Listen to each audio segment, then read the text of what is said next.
Welkom bij werkplaatsvlog nummer 22 met de grote onthulling. Maar we starten met de update. Een update over de Seat Cupra Leon stationwagen met 300 pk. Waar we in ons vorige vlog ook al een item over hadden.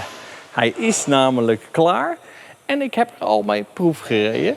En dat ging allemaal ongeveer zo.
Ruim 34 uur.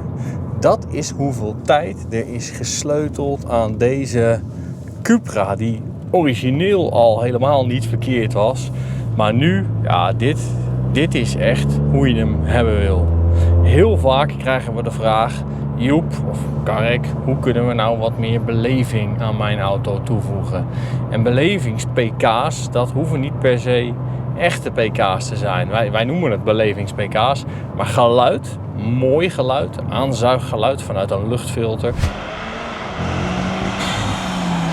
Of uitlaatgeluid vanuit een goed ontwikkeld, engineerd uitlaatsysteem.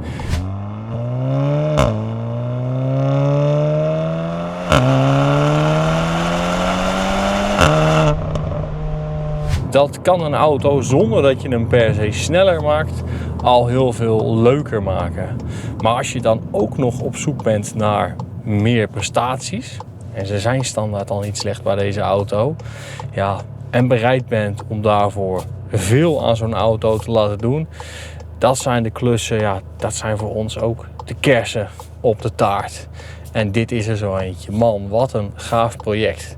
En aan mij, zoals al vaker, de eer om er de finale testrit mee te doen. We hebben hem ook getuned. We hebben een zogenaamde road tune gedaan. Dus we hebben niet de grenzen van het materiaal opgezocht, maar met de kennis die we hebben en met de meetmogelijkheden die we op de weg hebben, hebben we hem naar beste kunnen afgesteld.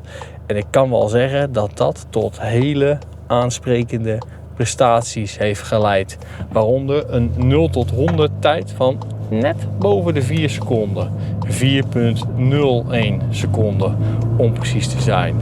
En dat ziet er zo uit.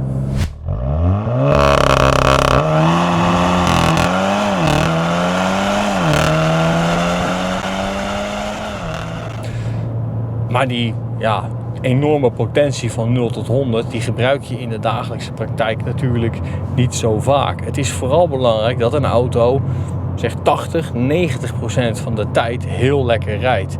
En dan heb je heel veel plezier van het uitlaat- en het inlaatsysteem, wat bij iets meer dan normaal optrekken ontzettend prettig van zich laat horen. En dat onderstel, die KW V3's, die zijn in geen enkel geval oncomfortabel, maar juist heel prettig en trefzeker. Dit is echt een pareltje geworden eigenlijk. Als het mijn eigen auto was, weet ik niet of ik er het circuit mee op zou durven.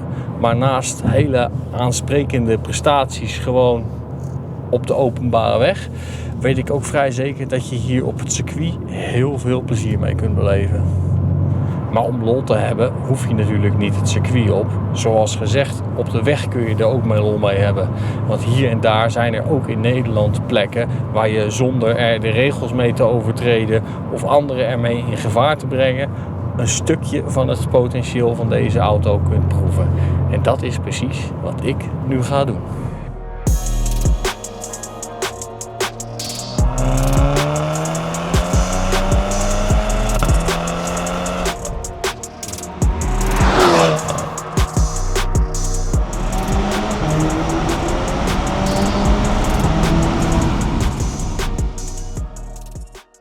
Denk je nou na het zien van dit stukje video, wauw, dat zou ik ook wel willen. Of ik ben benieuwd of die spullen ook voor mijn auto te krijgen zijn.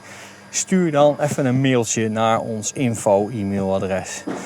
En dan is het nu tijd voor de grote verbouwingsupdate of onthulling.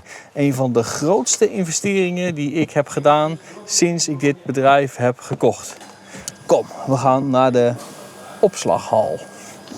We staan voor de ingang van onze achterste hal, zoals we hem zelf noemen. 300 vierkante meter die we gebruikten voor onze industriële wasmachine, opslag van auto's, van alles. In een eerder vlog heb ik er al een kleine rondleiding over gegeven.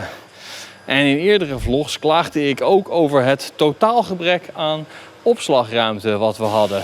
Dus deze hal die zag er niet zo lang geleden iets anders uit. Namelijk helemaal leeg. En toen gebeurde er dit.